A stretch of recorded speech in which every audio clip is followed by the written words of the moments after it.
अब पधारें हमारे शिक्षा विभाग के एडिशनल डीओ साहब, अपने शब्दों से लाभान्वित करावे श्रीमान मोहनलाल जी परिहार।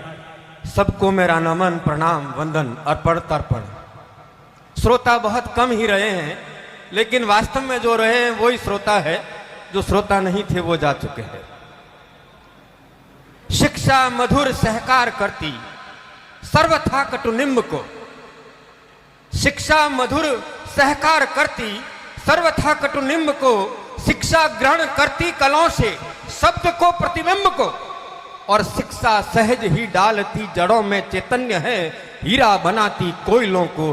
धन्य शिक्षा धन्य है, धन्य शिक्षा धन्य।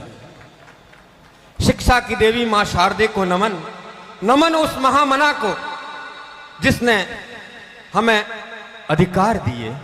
संविधान के रचनाकार महामना डॉक्टर भीमराव अंबेडकर साहब को मेरा नमन है। आज नमन मैं उस सोच को करता हूं जिसकी बदौलत इस कार्यक्रम की आज क्रियान्विति हुई, परिणति हुई, जिसके भी अंतर मन में यह विचार आया कि ऐसा कार्यक्रम करना चाहिए, उस विचार को मैं नमन करता हूं। यह अहोर के अंदर ये जो कार्यक्रम हुआ संत सानिध्य में होने वाला पहला कार्यक्रम था। मैं कई कार्यक्रमों का साक्षी रहा हूं। हमारे अग्रणी समाजों में यह कार्य बहुत पहले से होता आया है। महामहिम माननीय विधायक महोदय यहां विराजमान हैं। पुरोहित समाज के अंदर स्वामी आत्मानंद सरस्वती महाराज हुए हैं और उन्होंने शिक्षा का जो बीड़ा इस समाज के लिए उठाया, उसके लिए राजपुरोहित समाज में उसको शिक्षा का सारथी कहा जाता है। मैं चौधरी समाज के अंदर उस साध्वी का नाम भी इस मंच से लेना चाहूंगा जो रोहिट के पास में एक गांव है, चंडा, नया चंडा है। साध्वी भगवती बाई उसका नाम है और 500 बालिकाएं, वहां एक स्कूल भी है, कॉलेज भी है और चौधरी समाज की बालिकाएं शिक्षा ले रही है। मैं इस मंच से उसका लोभ स्मरण भी नहीं करूंगा जो मेरे समाज से ही है। मैं माननीय गणेश नाथ जी महाराज का भी नाम यहां लेना चाहूंगा जो सांचौर के अंदर शिक्षा की बहुत बड़ी क्रांति जगा रहे हैं। और आज मेरा यह आहोर उपखंड भी अछूता नहीं रहा है। गुरुदाता के चरणों में हम सब ने इस शिक्षा की क्रांति को आगाज किया है और निश्चित रूप से यह कार्यक्रम इस समाज के लिए, इसकी सामाजिक एकता के लिए और शैक्षिक उत्थान के लिए एक मील का पत्थर साबित होगा, ऐसी कामना और शुभेच्छा व्यक्त करता हूं। मैं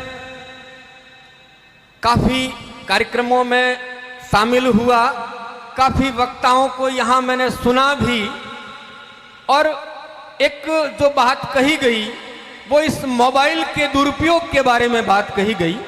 मुझे अच्छा मंच मिला है, मैं आपका समय भी ले रहा हूं, लेकिन मैं जो कुछ भी बात कहूंगा तार्किक कहूंगा।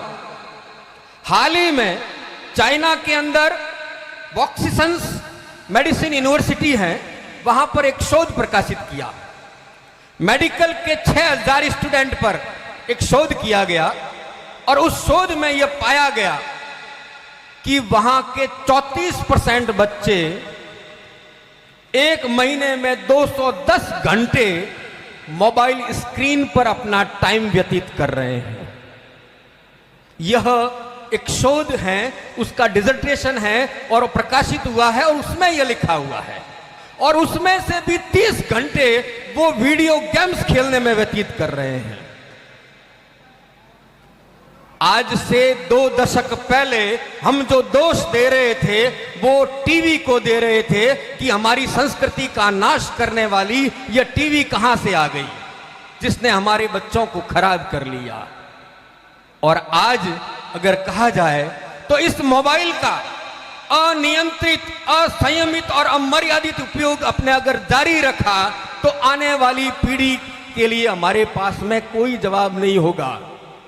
आज दूध मुए 6 महीने के बच्चे को चुप करने के लिए मेरे साहब मोबाइल देती हैं माताएं कि बेटा चुप हो जा, उसको मोबाइल पकड़ाती है तो वो एडिक्टेड होगा, आदतन होगा। और ऐसा आदतन व्यक्ति बड़ा होकर के वो टॉयलेट में भी मोबाइल को लेके जाएगा। ऐसे एडिक्टेड लोग हुए हैं। जहां हमें शरीर की शुद्धि के लिए व्रत और उपवास रखना पड़ता है, कहीं ऐसी दुकानें नहीं खुल जाए जो मोबाइल की लत को छुड़ाने के लिए हमें लगानी पड़े। मैं भावी पीढ़ी की कल्पना कर रहा हूं, जो संभावनाएं हैं उसको आपके सामने व्यक्त कर रहा हूं।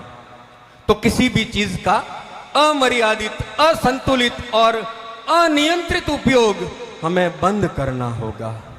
शिक्षा के क्षेत्र में मेघ ऋषि की संतान मेरी मेघवाल जाति निश्चित रूप से सरल जाति है, कुटिलता नहीं है इसमें, और शिक्षा के रूप में भी इन्होंने काफी विकास किया है। आज जिस स्थिति में हम देख रहे हैं, इनका शैक्षिक स्तर सुधरा है, आर्थिक स्तर भी सुधरा है, सामाजिक स्तर भी सुधरा है। और इसके लिए निश्चित रूप से शिक्षा नाम का भगवान है, वो इनके लिए वरदान साबित हुआ है। उस भगवान ने ही इनका कायाकल्प किया है। मैं शिक्षा की देवी मां शारदे को पुनः नमन करता हूं कि मेरे समाज को आपने इसके योग्य बनाया। समाज के अंदर एकता की बात आती है तो निश्चित रूप से ये जो कार्यक्रम हुआ है ये पूरे उपखंड का हुआ है। पहले हम परगने का किया करते थे, 12 गांवों का हुआ, सिलवाटी का हुआ, 8 गांव का हुआ, और यह पहली बार पूरे उपखंड आहोर का कार्यक्रम हुआ है। निश्चित रूप से यह सामाजिक एकता का सूत्रपात करेगा। इस कार्यक्रम के माध्यम से सामाजिक एकता का सूत्रपात होगा। और यहां लगभग 1000 लोगों का ग्रुप बना, उसमें आपस में विचारों का आदान प्रदान हुआ। यहाँ के जितने भी आयोजक और कमेटी के सदस्य हैं, उन्होंने रात दिन मेहनत की और मेहनत करके इस मुकाम पर इस प्रोग्राम को लेकर के आए। निश्चित रूप से मैं उनके योगदान को अपने हृदय की गहराइयों से कोटि कोटि वंदन करता हूं, अभिवादन करता हूं, उनका आभार व्यक्त करता हूं। शिक्षा के क्षेत्र में काफी लोगों ने अपनी बात को कहा है। महाराष्ट्र के अंदर संत गाडगे बाबा हुए, और संत गाडगे बाबा ने जो एक विचार व्यक्त किया वो बहुत पहले व्यक्त किया, और इतना बड़ा विचार था कि शिक्षा के लिए अगर थाली भी बेचनी पड़े तो बेच दो, रोटी हाथ पे रखकर खाओ लेकिन पढ़ो। बहुत बड़ी बात की है। अगर शिक्षा के लिए आपके खाने की थाली भी आपको बेचनी पड़े तो उसको बेच देना, रोटी थाली में नहीं हाथ में रखकर खाना, लेकिन पढ़ना, इस पढ़ने का कोई विकल्प नहीं है। सारे रास्ते इस पढ़ाई से ही खुलेंगे। ये जो नए बच्चे हैं जो हमारे सामने विराजमान हैं, ये प्रतिभाएं केवल यही प्रतिभा नहीं है, पूरा समाज प्रतिभाशाली है। अंकों के गणित में ये कुछ आगे आ गए। ऐसा नहीं है कि 95% वाला ही आगे जाकर के बहुत बड़ा टेक्नोक्रेट या ब्यूरोक्रेट बनेगा, ऐसा कोई नहीं है। हमें वो टेक्नोक्रेट और वो ब्यूरोक्रेट भी नहीं चाहिए कि अंत समय में जननी उनके साथ नहीं होती, जन्मदाता उसके साथ नहीं होता। ऐसे टेक्नोक्रेट और ब्यूरोक्रेट भी हम इस समाज को आवश्यकता नहीं है। जो लास्ट समय में अपने माँ बाप की सेवा करे, उनको साथ रखे, ऐसे लोग भी चाहिए। ये शिक्षा कम से कम एक अच्छे इंसान का निर्माण कर दे, एक सात्विक इंसान का निर्माण कर दे, वो लोग भी हमें चाहिए। मैं समय कुछ ज़्यादा ले रहा हूँ। एमएलए साहब सुबह जब उठते हैं, अखबार को पढ़ते हैं, तो हमारी धड़कनें बढ़ जाती है कि उस एक्सीडेंट की खबर में कहीं ना कहीं एक मेघवाल का नाम होगा, और वो नाम आता है। मौत जितनी भी हुई एक्सीडेंट में, 90% मौतों में मरने वाला मेघवाल मिलेगा, और उस मौत के कारणों में 90% का कारण हमारी नशे की प्रवृत्ति होगा। शाम को 8 से 9 बजे के बीच में जो भी एक्सीडेंट हुए हैं, 99% नशे के कारण हुए हैं। समाज बहुत बढ़ रहा है, लेकिन नशा भी बहुत बढ़ रहा है। मैं सरकार का धन्यवाद दूंगा, प्रशासन का भी धन्यवाद दूंगा कि जैसा सांचौर अपनी चपेट में है चरस, एमडी, गांजे और भांग की, वैसा मेरा आहोर उपखंड नहीं है। उसके लिए मैं प्रशासन का धन्यवाद दूंगा और इनसे गुजारिश करूंगा कि पुलिस प्रशासन को इतना सख्त करना कि वो चीजें यहां पैर नहीं पसारें और हमारी युवा पीढ़ी को लीले नहीं। ये मेरी आपसे अपेक्षा रहेगी। समाज के इस बिंदु पर मैं एक बात यह भी कहूंगा कि हम हमारा वक्त जाया नहीं करें।